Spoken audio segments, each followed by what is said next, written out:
माझा भाऊ 2015 मध्ये शेअर मार्केटमध्ये 15 लाखाला लॉस झालेला होता. म्हणजे तो वरून डायरेक्ट खाली आलेला. गुरुवे दीक्षा.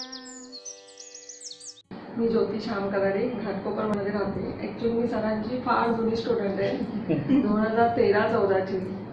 पहिल्यांदा मी रेखी हे मला काही माहितीच नव्हतं. पहिला माझ्या भावाने संमोहनाचा क्लास जॉईन केलेला.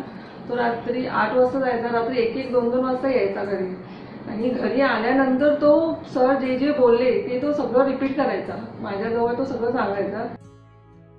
सर मनापासून शिकवतो, तळमळीने शिकवतात. मी 2-3 सरांनंतर 2-3 डेमो पण बरेच म्हणजे ऐकलेले आहेत दुसऱ्याकडे.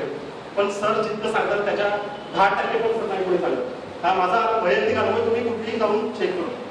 मी तुम्हाला माहिती आहे काय, मला जेव्हा टेन्शन येतं ना तर मी सरांचा चेहरा आठवतो. माझं टेन्शन निघून जातं. आणि म्हणून मी संमोहनाचा क्लास जॉईन केला. आणि तो मला आवडत गेला.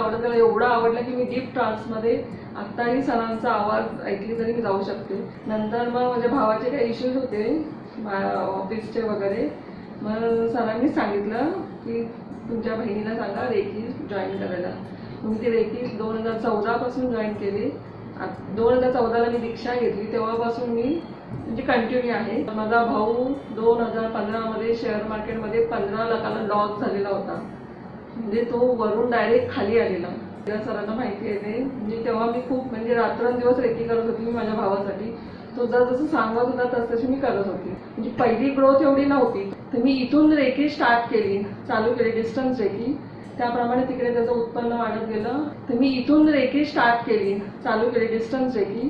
त्याप्रमाणे तिकडे त्याचं उत्पन्न वाढत गेलं. त्याच्यातून मी त्याला उभं केलं. सरांना माहिती आहे ते. त्याचा आमच्या घराला खूप फायदा झाला. आता 8 वर्ष झाले मी कंटिन्यू रेखी करते. आणि आमच्या घरामध्ये आता काहीच नाही आहे प्रॉब्लेम. सगळं व्यवस्थित आहे.